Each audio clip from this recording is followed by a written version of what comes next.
Alors, si vous vous rappelez bien, pour ceux qui étaient là l'an dernier, nous avions Job comme compagnon de route.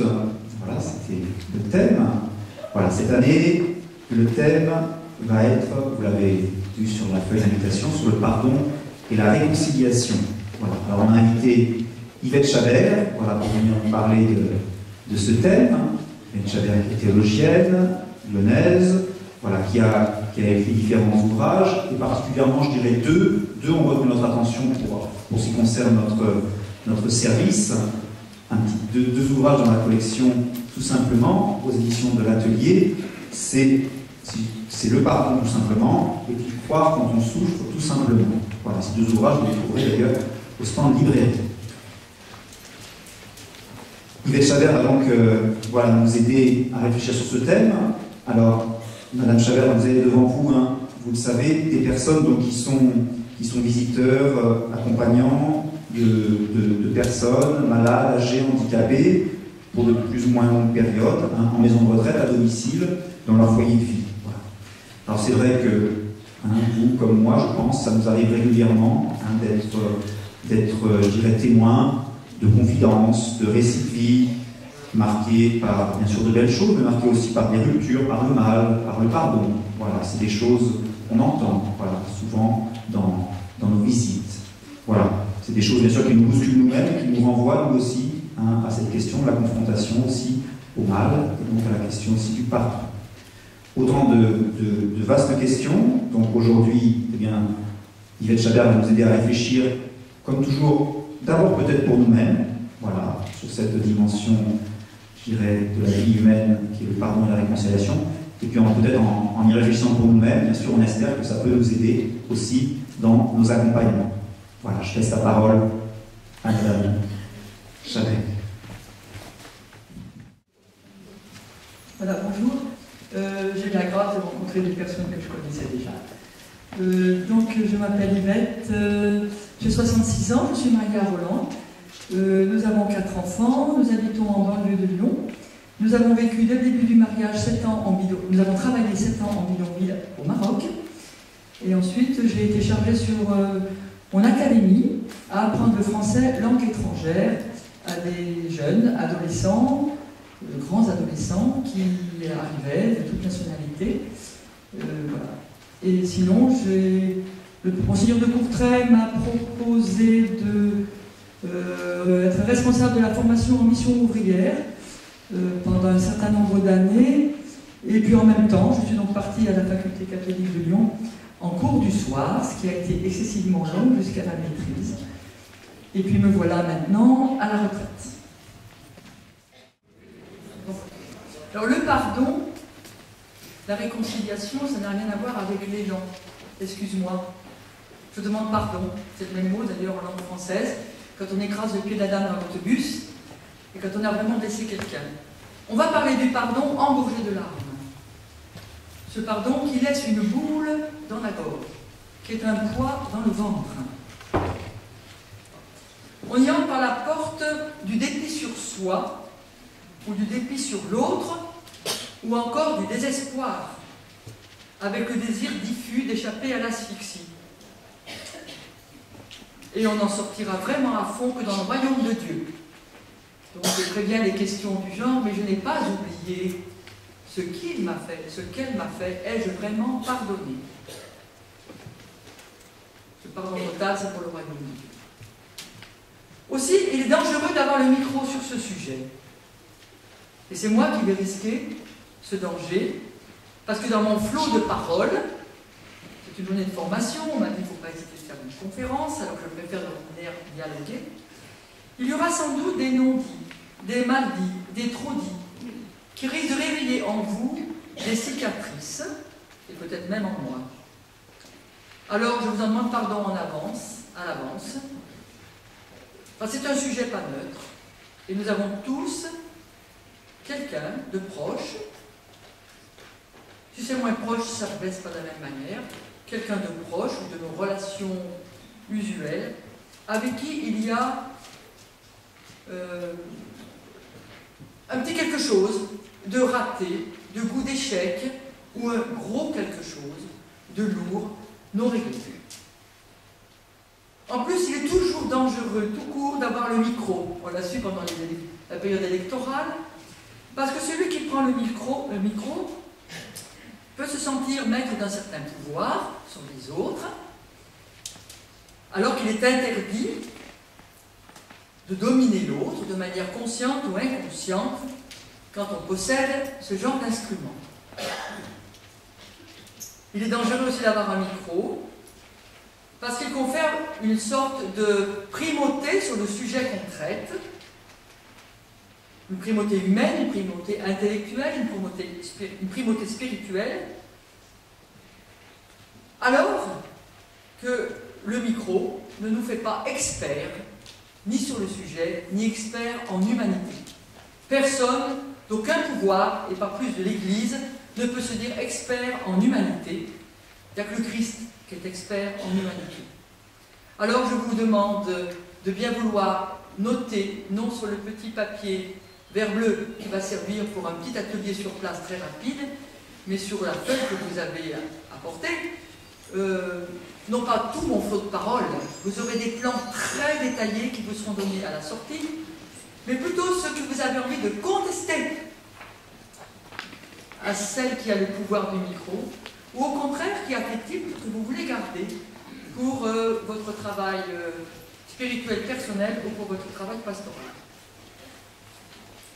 Alors, personnellement, je ne suis pas plus en avance sur la question du pardon. Si j'ai une petite longueur d'avance, c'est au niveau de la connaissance. Mais je suis comme vous en chemin. Empêtré, avec des toiles d'araignée intérieures, comme tout le monde, avec des lacets aux pieds, comme tout le monde, et pourquoi pas, peut-être plus que vous. Parce que ce qui importe, dit Charles Péguy, ce qui importe, ce n'est pas d'aller où là. Ce n'est pas d'aller quelque part. C'est d'aller toujours. Et au contraire, de ne jamais arriver. C'est d'aller petitement, dans la procession des jours ordinaires. Les jours vont en procession, et nous allons en procession dans les jours. Ce qui importe, c'est d'aller toujours. Ce qui importe, c'est comment on va. C'est le chemin qu'on fait, c'est le trajet lui-même. Et comment on veut le faire. Alors Charles Péguy donnera le ton à notre journée, parce qu'on va parler de processus dans le voyage du pardon, avec cette grande conviction de ne jamais vouloir être arrivé. Comme disait Jean de Bruyne, que vous connaissez sans doute, il en parlait pour la foi, celui qui croit être arrivé au port, c'est qu'il s'est trompé de port, ou qu'il a faussé compagnie au Christ. Alors on va essayer de ne pas se tromper de port, parce qu'on va parler beaucoup des faux ports, de ce qui n'est pas le port, de ce qui n'est pas le pardon. Ou alors on va tâcher aussi de ne pas abandonner le Christ en chemin, de ne pas se fabriquer nous-mêmes le Dieu du pardon. Alors ce voyage lent, long, fragile, qui nous taraude tous, vous savez qu'il taraude particulièrement les personnes fragilisées, dans leur corps, dans la désorientation de leur esprit, dans la fanerie de l'âge, dans l'handicap, ou les familles de personnes handicapées, dans tout ce qui est meurtrissure de l'affectivité, du corps, de la mémoire, du social, de la relation sociale, qui diminue avec la maladie, avec la souffrance, avec l'âge.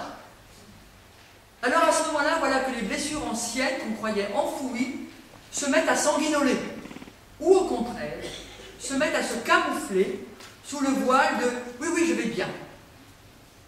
Et il arrive qu'après un voyage un peu plus long, que parfois vous ne pouvez pas avoir, après un voyage un peu plus long, on découvre qu'il y a effectivement une boule dans la gorge de cette personne visitée.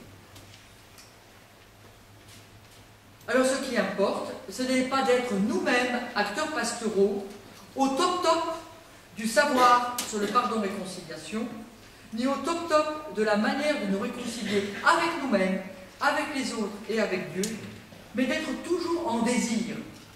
Car vous savez, sur ce chemin, nous avons en fait deux actes fondateurs. Alors on va en parler tour à tour, je vous dis un peu le plan de la journée, on va en parler tour à tour comme d'une pièce de monnaie qu'on ne peut regarder des deux faces en même temps. Alors, si c'était logique, je commencerai, parce que nous sommes chrétiens, par la phase abandon. Abandon de ce désir de réconciliation. Et d'abord de ce désir de voyage de pardon. Abandon dans les mains du Christ. Et puis l'autre phase, c'est la phase décision.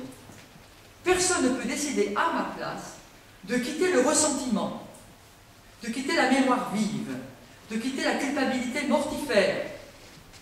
C'est une décision à prendre en jeu, et de là, un combat à décider de mener d'une certaine manière, mais déjà dans l'abandon, dans les mains du Christ.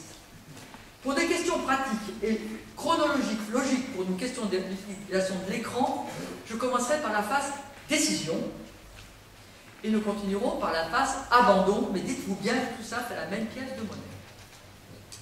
Alors pour cela, nous avons besoin de boussole. Et nous avons la boussole Christ qui est faite de 3 aiguilles, avec un point focal. La première aiguille, j'aurais très envie de vous demander, c'est quoi la première aiguille de la boussole Christ? Quelqu'un peut dire très fort quelle est la première aiguille, quelle est la boussole qui nous focalise en premier? Plus fort. Le Père. La paix. Excusez-moi, je vis avec un homme qui n'est pas croyant, en Dieu Jésus-Christ. Sa boussole, c'est la paix et la justice.